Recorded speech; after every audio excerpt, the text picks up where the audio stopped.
Do you ever feel like you're banging your head on a wall trying to convince skeptical friends that astrology really works? Then this video is for you. In this episode of World Astrology Report, I'm going to show how astrology times 4 of the biggest events in world history over the past century. We're going to see how the timing of these epoch-shattering developments wasn't random. They were the culmination of planetary cycles. In other words, we're going to peer behind the veil and see how history really works. Now, if you have friends or family who are even a little bit open-minded to the possibility that astrology might be a valid phenomenon, show them this video. It might open their minds.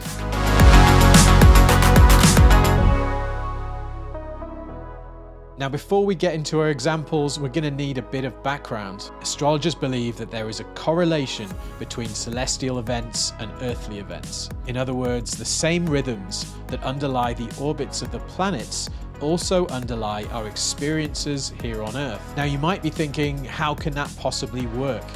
That's a classic objection to astrology, and the truthful answer is, we don't know yet. But as Carl Sagan once said, not knowing how astrology works isn't a valid reason to dismiss it. And when we really get down to it, do we know how anything works? I'll just say this, could it be that matter in the form of the planets naturally arranges itself according to certain patterns? And those same patterns underlie the distribution of events in time and space. Put that in your pipe and smoke it. Now, what we're going to be focusing on in this video is planetary cycles. What I mean by that is the synodic cycles of pairs of planets in relation to the Earth. The Sun and Moon comprise one of these synodic cycles. Now, all the planets orbit around the Sun roughly on a disk that we call the ecliptic. Now, when two planets meet on the ecliptic from our perspective on Earth, we call that a conjunction. This is the start of a planetary cycle. Astrologers hold that these are meaningful moments. On Earth, the events that take place at this time serve as a kind of seed for the events that develop over the course of the cycle. Now, when the faster moving planet reaches the opposite point around the Earth to the slower moving one, we call this an opposition. This is the real moment of fruition of the cycle, when the seed that was planted at the conjunction reaches its full flowering. You see oppositions in the sky every month. They're called full moons. Full moons are just times when the Sun and Moon are at opposite positions around the ecliptic. So to summarize, conjunctions and oppositions are really important moments in planetary cycles. And there's a thematic link between the events at the conjunction and the events at the opposition. Forget your great man theory of history or your dialectical materialism. This is how history really works. Now we're going to look at our 4 massive events in history. Trust me, these are going to blow your mind. Number 4, the Cuban Missile Crisis. You've no doubt heard about the Cuban Missile Crisis. 2 weeks in October 1962, when the US and USSR almost annihilated each other in nuclear war. Earlier that year, Fidel Castro, the leader of socialist Cuba, asked the USSR to position nuclear missiles on his island. The US had previously tried to invade Cuba, and Castro wanted to deter them from ever trying again. Now, the leader of the Soviet Union, Nikita Khrushchev, agreed to Castro's request, and the Soviets positioned those nuclear missiles on Cuba. Now, the CIA found out about these nuclear missiles, and on 16th of October 1962, President John F. Kennedy was shown spy plane photos of nuclear missile launchers on Cuba. This was a red line for Kennedy and the Americans. I call upon Chairman Khrushchev to halt and eliminate this clandestine, reckless, and provocative threat to world peace.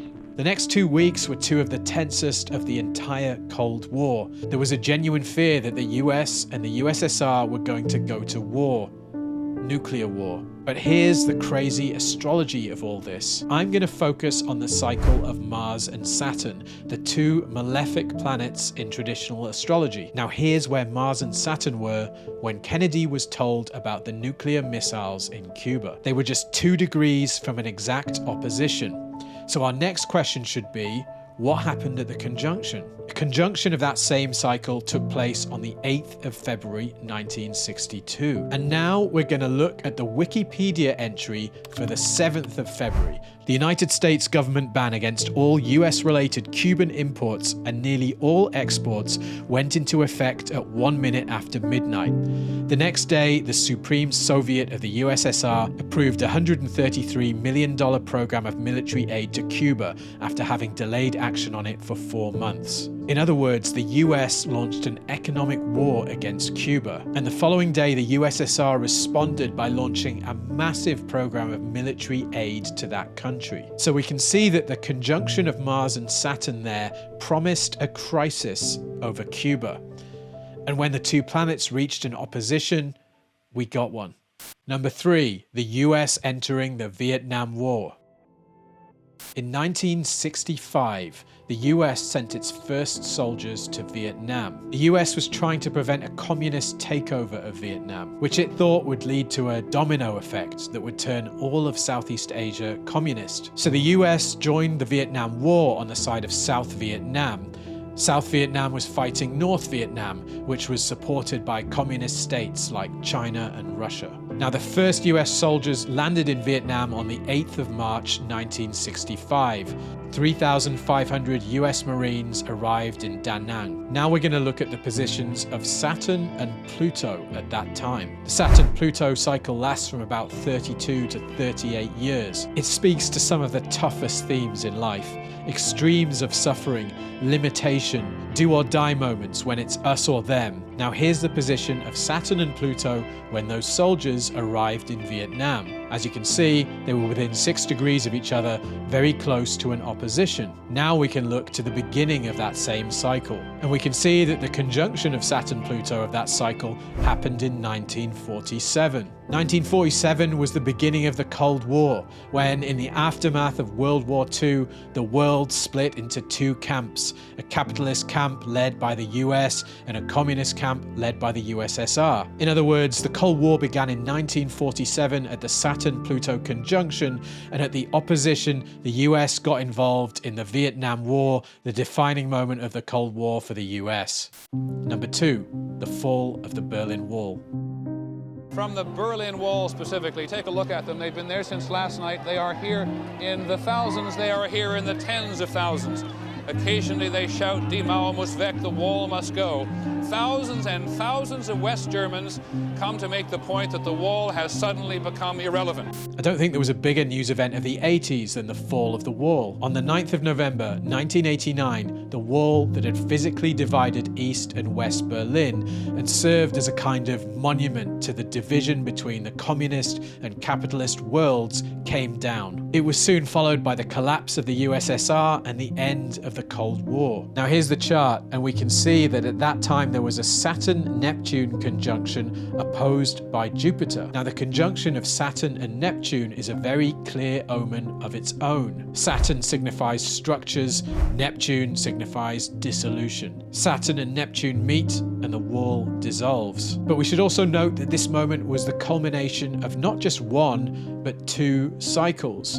The Jupiter-Saturn cycle, which began with conjunctions in 1980 and 1981, and the Jupiter-Neptune cycle, which began with a conjunction in 1984. Now, Jupiter-Saturn cycles have a lot to say about those who govern societies. And in January 1981, right at the time of a Jupiter-Saturn conjunction, President Ronald Reagan was elected. Now, regardless of what you think of Reagan and his policies, it's a fact that he did escalate the Cold War. This put much more pressure on the USSR in economic and military terms. That pressure exacerbated the failings of the communist system, and in the late 80s it started to fall apart. The fall of the Berlin Wall was a harbinger for the collapse of the whole Soviet Union. So we can see the story. At the Jupiter-Saturn conjunction of 1981, Ronald Reagan came to power, and at the opposition in 1989, the Berlin Wall came down and the war was essentially won. But we have another cycle that culminated at the fall of the Berlin Wall, the Jupiter-Neptune cycle, which began on the 19th of January 1984. On the 17th of January 1984, with that conjunction very close to exact,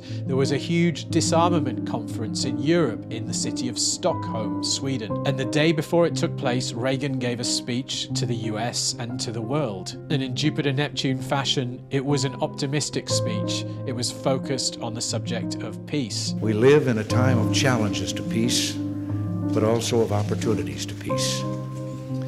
Through times of difficulty and frustration, America's highest aspiration has never wavered.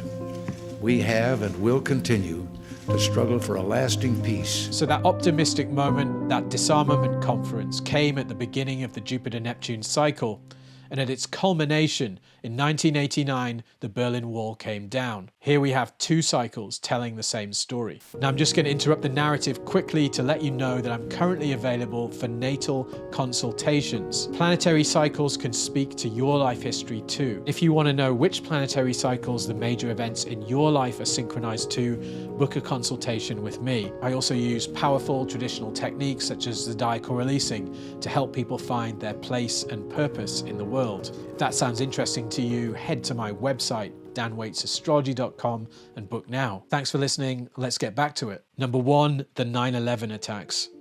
Nobody who was old enough to understand what was going on will forget September the 11th, 2001. The terrible footage of passenger planes flying into the World Trade Center, not just once, but twice. Some 3,000 people killed on US soil that day. Here's Saturn and Pluto at the time of the attacks.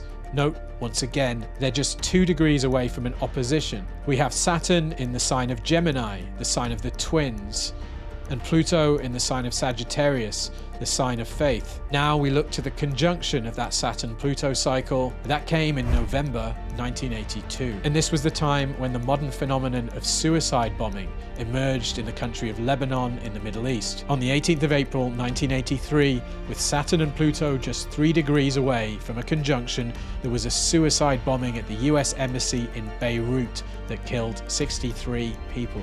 Shortly after that, on the 23rd of October, with Saturn and Pluto about 7 degrees from conjunction, there were simultaneous suicide truck bombings of US and French military barracks, also in Beirut, that killed 299 people. October 23rd, 1983. Ring any bells? For the majority of you, probably not. You'll probably remember December 7th, 1941, or September 11th, 2001. However, October 23rd, 1983 is just as significant in our country's history, as well as our cores. Many argue it's the day the War on Terror truly began. Now, the consequences of these attacks were that the US withdrew its military forces from Lebanon. So at the conjunction of this Saturn-Pluto cycle, we see the birth of the modern phenomenon of suicide bombing, and at the opposition, we see its culmination in the September the 11th attacks. Osama bin Laden, the leader of Al-Qaeda, the group that carried out those attacks, saw what happened in Lebanon with interest. One of bin Laden's associates, an Egyptian named Abu Walid al-Masri, said this about bin Laden. He believed that the United States was much weaker than some of those around him thought. As evidence, he referred to what happened to the United States in Beirut when the bombing of the Marines base led them to flee from Lebanon. So now we have a direct link between the events at the Saturn-Pluto conjunction and the events at the opposition. But this story gets even crazier. 9/11 wasn't the first time that Al-Qaeda tried to destroy the World Trade Center. The first time was the 26th of February 1993, when Ramzi Youssef, nephew of Khalid Sheikh Mohammed, one of Al-Qaeda's leaders, tried to destroy the building with a truck bomb in its basement. We continue now our coverage of the terror that has struck the Twin Towers of the World Trade Center. Police say that it may in fact have been a bomb, a massive bomb, that caused an explosion to rip through the PATH train station below the trade centers just after noon today. Now, the attack failed to bring the tower down, but it killed 6 people and injured thousands. And where was Saturn and Pluto at that time? They were 3 degrees from the waxing square, the first hard aspect of the cycle. So what happened at the last square of the cycle, the waning square? Well, on the 2nd of May 2011, when Barack Obama was president, Saturn and Pluto were 4 degrees from the waning square of that same cycle. And what happened that day? A US Navy SEALs team shot and killed Osama bin Laden at his home in Pakistan and had him buried at sea. Tonight, I can report to the American people and to the world that the United States has conducted an operation that killed Osama bin Laden, the leader of Al-Qaeda. Mind blown yet? Now I have plenty more examples where that came from, but I think I've made my point. Of course, not every major event in history takes place at a planetary opposition. Take the outbreak of COVID-19. That happened at a Saturn-Pluto conjunction. So in this case, COVID-19 was really the starting point of a cycle, not its culmination. What will come at the Saturn-Pluto opposition of 2035, that's a subject for another time. Astrology is a real phenomenon and it's not going away. If you want to know why I think our future is astrological, watch this video now.